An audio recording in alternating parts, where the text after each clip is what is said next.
Good afternoon. Welcome to episode 61 of the Blunt Talk Sports Podcast. I'm your host, Anthony Wright, coming to you from the beautiful and warm confines of Linc, New Jersey. Wherever you may be watching or listening, I thank you as always. Like, share, and subscribe. It helps the channel. You can check us out on Apple Podcasts, Spotify, and as well on Substack. Getting into this episode, Fly Eagles Fly, Bird Gang. This episode is going to be about Eagles training camp news and notes. Very happy and excited to report this. I made sure I took my time this whole week reporting this one. This one is going to be a full update. This update is pretty much following the Eagles from the 5th day of camp all the way up into this weekend, which is Saturday, August 3rd, which is also, I'm going to update the first cut of Eagles camp. We're going to talk about that as well. But yeah, this is pretty much a full update of everything. I'm going to touch on in this episode players who have played well, haven't really played well so far in camp. Some of the various battles that have been interesting and news of note, what guys have been getting starting reps, the regular, but as well as always, Fly Eagles Fly, love my birds, had to definitely do this report, and I took my time with this one, so let's get into it. So on the 5th day of Christmas, it's Eagles practice, 5th day Eagles practice, the birds finally put the pads on. Very exciting time, coming from a guy who used to play football, growing up, watching it my whole life and knowing people that played. This essentially is beautiful. I mean, when you get the pads on, that's when the hitting starts. Or the cracking of the pads, and you hear that popping of the helmets. That's one of the best times of the year. That's when you know it's almost time to see the games and start playing for real. That being said, we're going to hop right into it. Isaiah Rodgers has definitely been getting a lot of burn this year. Starting off on day 5, he got the first snaps at the starting cornerback, opposite of Darius Slay. Later on, Kaylee Ringo was worked in as the cornerback too, and pretty much stayed there the rest of the day. Quinyon Mitchell was the first team nickel. Now, we also got to remember that Cooper DeJean is injured, but very interesting to see that Quinyon Mitchell was thrown that spot, and then he played well. He started practice and did a lot of work, 707 work as well in that spot.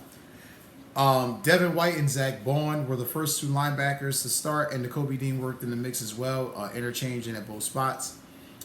John Ross is the wide receiver, working at the the third wide receiver spot, He got in some work there, which I think is going to be something to keep an eye on, as well as the Nakobe Dean thing, because I think he's definitely not going to be the starting linebacker with Devin White and Zach Bond kind of taking a hold of the position.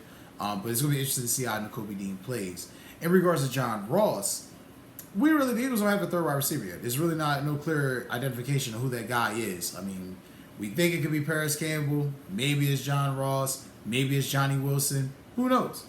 But nonetheless, John Ross, I'm kind of hoping it's Johnny Wilson, being honest with you. Go with the young big guy. He's a big target. Let him get the burn. But nonetheless, you need a burner out there too. John Ross got to work as a wide receiver 3.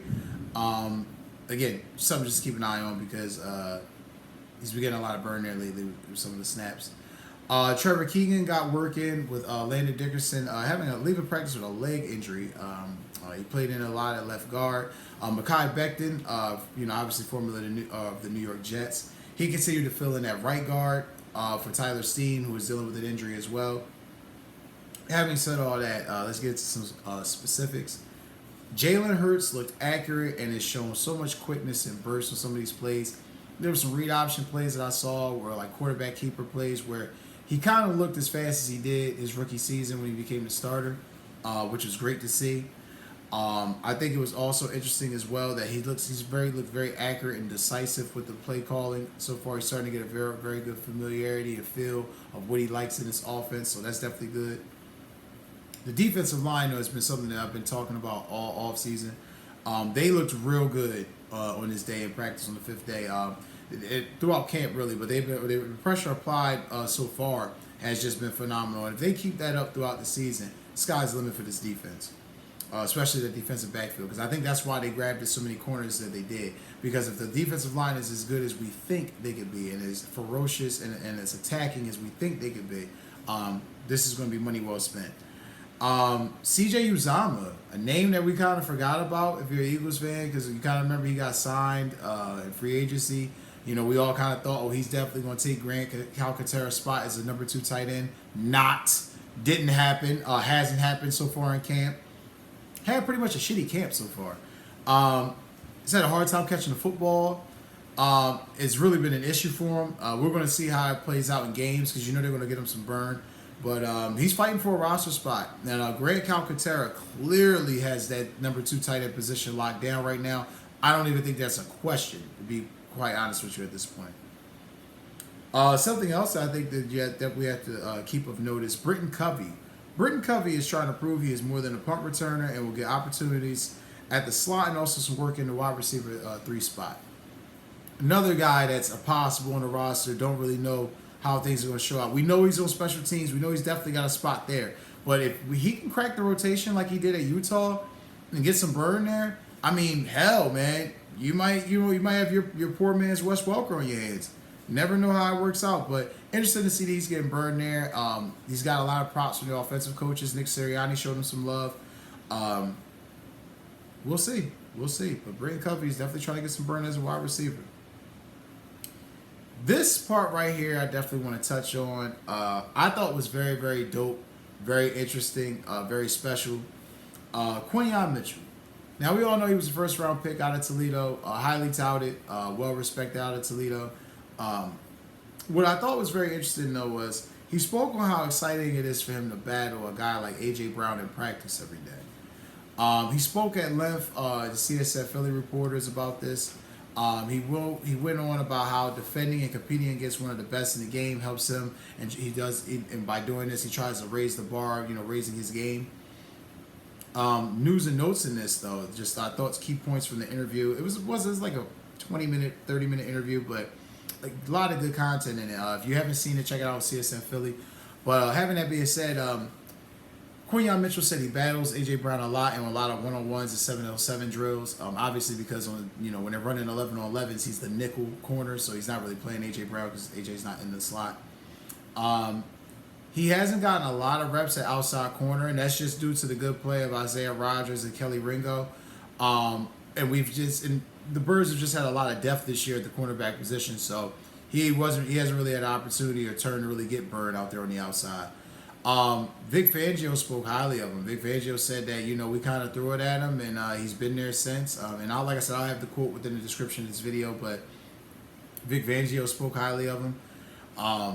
Mitchell has looked comfortable at the nickel and in a dime package with the starters.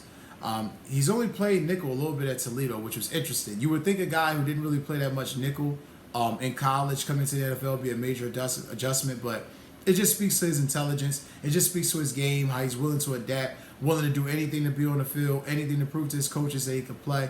I'm excited for this guy. I mean, I really am. But we must not, we'd be remiss if we state this. He is still battling for that nickel spot. Now, most people will say, well, yeah, Cooper DeJean being injured. No. Avonte Maddox is still there. Avonte Maddox has actually been healthy this offseason and playing. Now, we don't know how long that'll be, and I'm not wishing that on him. Knock on wood for Avonte, because Avonte being healthy, that really helps the Eagles, because he's a good nickel corner. He's one of the best when he's healthy. Avonte Maddox, though, him and Quinyon Mitchell are essentially battling for this spot. Vic Fangio and the guys kind of pretty much alluded to that. It's coming down to Mitchell and Avonte Maddox. But Avonte Maddox has been a good teammate. He's been helpful to Quinyon Mitchell. He's definitely given expertise.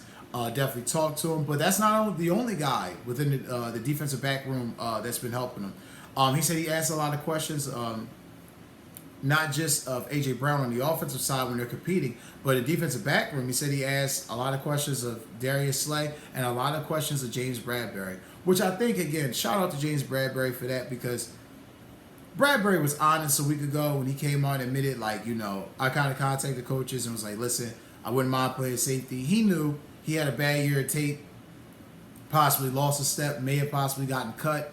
There was a lot of speculation he was going to be off, the team this year, and that the team was just going to be willing to just get rid of him. That being said, to see him show that maturity to go to second team safety and to help this young guy to try to craft this game to really help the team win, because essentially, if they all win and they all become champions, this helps everybody. So it's dope to see this, and it's dope to see that this kid is being an open book and being a sponge and being receptive to the information that's given to him. And I'm excited. Hopefully we get to see him at some point. If Avonte Maddox is healthy, then that's great too. But I definitely think we're going to be seeing Quinyon Mitchell in the field definitely at some point this season. And this part is really one of the fun parts I like to get into as far as camp is related. The observations. I got this. Some of this I've observed from my own. So this is going to be like a little split. Some of this, half of this is going to be my own reporting. Some of this I kind of got from Bleeding Green Nation. Shout out to Brandon Lee Gouton. Shout out to the guys over there and the hard work they do, reporting a ton of great Eagles news, staying on top of it consistently. But yeah, it's just observations I've kind of noticed watching some of the practices on YouTube and catching it on the live stream. Starting off with the quarterback Jalen Hurts, he's looked good. he just has. I mean, I'll be a liar. He's looked good passing and running the ball. He looks real decisive with his football. I'm very excited and happy to see that. It's a sight. It's a good sight to see. He's definitely was maligned last year. Understandable because of the 15 turnovers, the interceptions, and the fumbles. But I thought he had a low-key solid year. So it'd be interesting to see how he takes to Kellen Moore's coaching and the offensive coaching and how he responds this year. It's a big year for Jalen Hurts. Devontae Smith, a.k.a. Smitty, looks faster, stronger. He's only had 2 drops this offseason in camp, which I think is impressive. And winning a lot of the contested catches in practice. For those of y'all that haven't seen, definitely check it out at PhiladelphiaEagles.com. There's a highlighted contested catch where Smitty is just, Kaylee Ringo is covering him the best way a corner could. On him, not allowing him no space of separation. And Smitty, just being the receiver he is, just makes a play on the ball.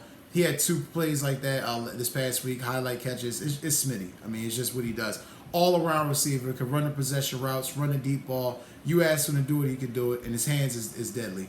Uncharacteristic 2 drops in camp, but again, I'd rather him have the drops in camp than in the game. So, A.J. Brown, dominant. I mean, I don't even...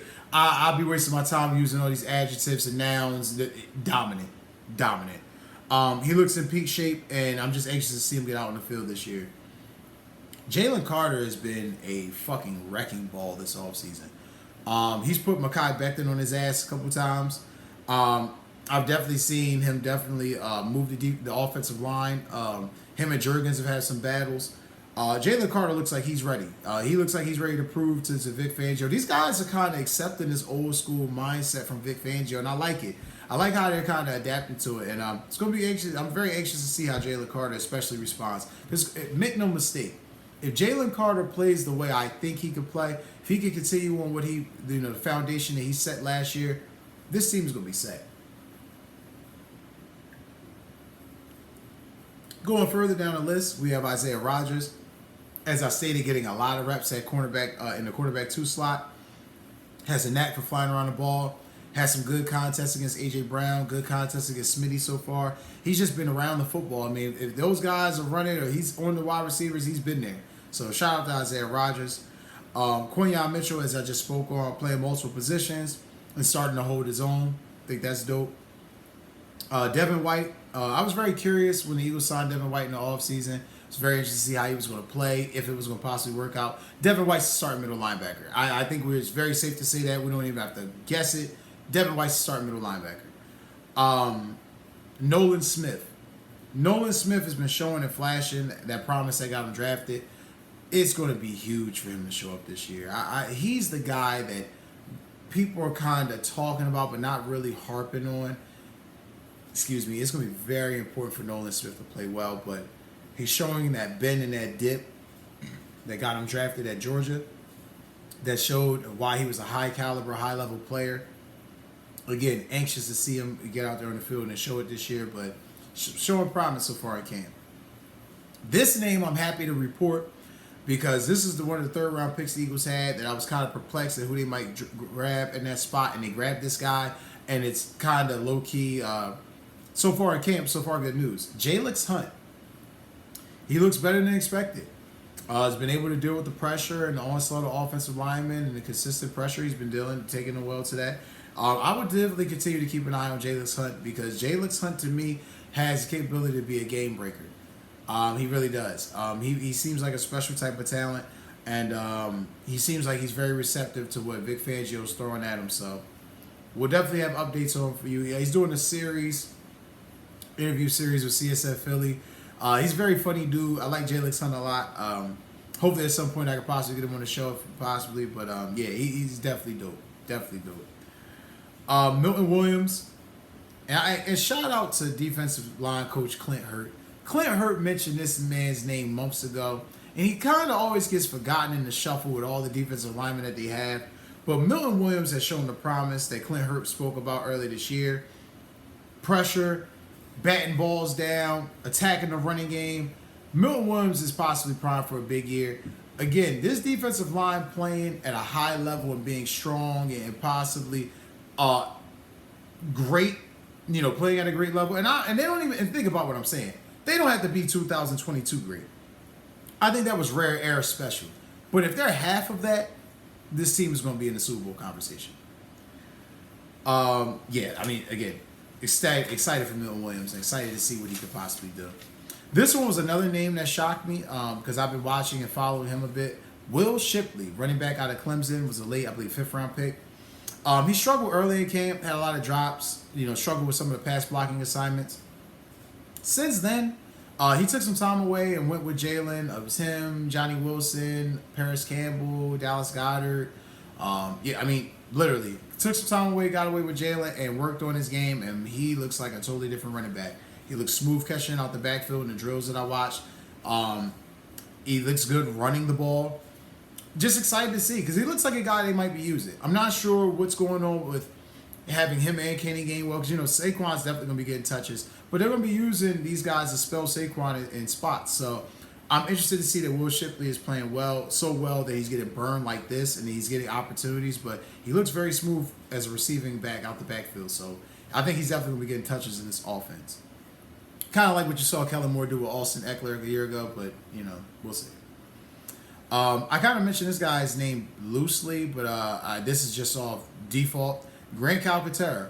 1, because he's been healthy. 2, no drops so far in camp. And 3, CJ Uzomah has just been a waste so far. So shout out to Grant Calcaterra for, showing and, being a good, player, a decent player. Or good backup, for lack of better words. Going further, we got Johnny Wilson, wide receiver, 6th round pick out of Florida State. Johnny Wilson is starting to really see more reps. He got some reps with the first team at the practice at the Linc and also at NovaCare facility, getting a lot of first team reps. He did some work in the offseason as well with Jalen throughout the summer. Jalen spoke on their pre-practice, on the open practice at the Linc. I'll touch on that in a little bit, but very interested to see. Johnny Wilson's a guy, a name that you definitely got to keep in mind for that wide receiver 3 spot. Britton Covey as well. Another one you got to keep in mind for that wide receiver 3 spot, as I touched on earlier. He's trying to prove he can play wide receiver, and he's showing promise, so that's definitely good. But that was the guys that's playing well and showing promise so far in camp. Now I'm going to get to the guys that's not playing well. This list is a lot shorter. A lot of the other guys are kind of like backups and guys I didn't really feel like are even going to be making the team anyway, so it's kind of like, eh. But here's some names that I thought of note that, should be mentioned. Mid-round pick Aniyah Smith out of Texas A&M has struggled with drops. He has just been struggling, and he's been usurped by Johnny Wilson. Doesn't mean the end of the world. It's his rookie year. He's still got to learn the game, but he's not even on punt return duties like we thought he might be because Britton Covey's got that locked. So not really sure what the hell that means for Aniyah Smith, but he's been ass so far in camp, and it's been showing. CJ Uzomah, I've been beating this man up this episode, but I'm going to keep mentioning it, has played like dog shit so far in camp, hasn't really caught the ball, and has been worse than slow. So, doesn't look good getting out of his breaks. Again, he's fighting for a roster spot. Not sure if he actually makes it. So, and Nakobe Dean, because you've lost your job to Devin White and Zach Bowen. You're on the same level with these guys as far as, and not playing level, but in the same regard as you're coming in fresh. You got a new defensive coordinator, okay? You're learning a new system, just like these guys are. Those guys weren't here last year. You were. You played with this defense. They haven't. You're no longer the starting middle linebacker. You're intermixing in spots. He hasn't looked bad playing. He just losing that spot kind of leads me to believe he's not going to be long for here much longer. And John Ross, because he just really hasn't separated himself. He hasn't had a bad camp. It hasn't like he's had drops or missed assignments or missed blocks or anything like that. It's just no separation. This is coming from a guy who essentially is like he's trying to prove himself to stay in the NFL. So, be it as it may, hasn't really done much to separate himself.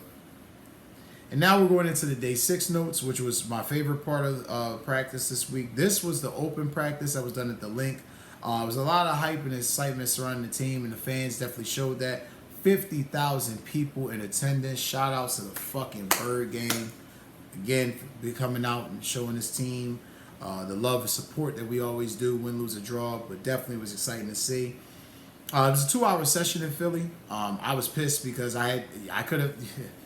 Long story short, guys, update for Ticketmaster came weeks ago. I was going to buy tickets. I kind of realized that with my work schedule, I was going to be getting off when the damn session started.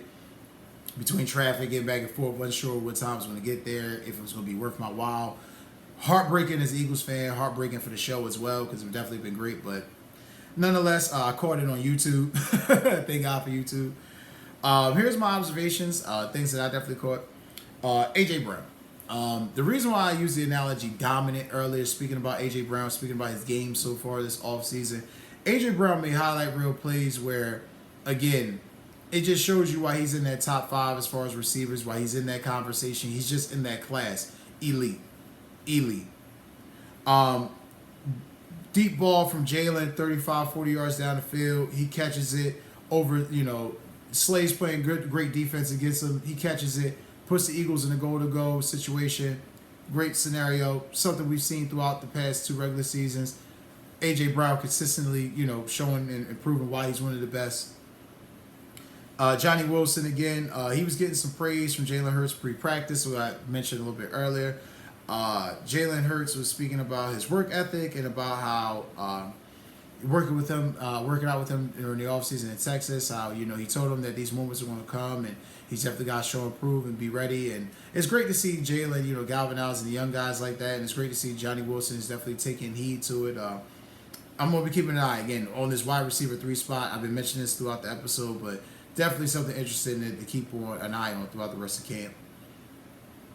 Dallas Goedert, a name that kind of gets mentioned. My man, Dallas Goedert, looks sharp. He looks sharp in this new offense. Now, we all knew that this offense is tight end friendly the way Kellen Moore runs it. But he should see a lot more touches. I just from what I saw in the open practice and what I've been seeing in camp when they run the drills, the 11-on-11s and the 7-on-7s, he should see a lot of touches. In this open practice, he scored 3 touchdowns. I mean, just goal line, quick dumps, back in the end zone, or trailing back on the post, back in post. I mean, he's killing it. So great to see that. If Dallas Goedert's healthy, can maintain his health throughout the season, he's going to have a Pro Bowl year. Not that he hasn't had one before, but I mean a big year. 1,200, 1,300 yards possibly receiving. I mean, this team, if they do it right, this team could possibly threaten for possibly 3,000 yards receiving from just 3 guys alone. We're touching on kicker Jake Elliott, my man. Jake Elliott, he looked great. I'd be lying to you if I use any other adjective. He looked great. He didn't miss a field goal in practice. He was calmly and smoothly drove the 54-yarder that was done after the second team that flamed out on a 3-and-out. Again, just dope. I mean, Josh Elliott's going to be needed throughout the season, so seeing him hit those kicks early in the summer gives me a little, what do we say, cause for pause, a little bit of respite, but nonetheless happy to see that he's definitely making those kicks. A lot of reasons to be optimistic after the practice. I'll also keep you updated on the first round of cuts, which we'll be getting into our boy McKellen Castles, who was essentially the first cut. He got hurt in the open practice, so not a shock there. A body that, team pretty much couldn't use that spot for another guy, so he's no longer there. Not really a big deal, but more cuts will be coming after the preseason game coming next week. Definitely keep you posted on that. That'll be coming next Thursday. I thank you guys as always. That'll be it for the Eagles news today. I'll have more updates coming next week as always. Again, Fly Eagles Fly, Bird Gang. Thank you for watching. Like, share, and subscribe. Take care, guys, and you have a great day.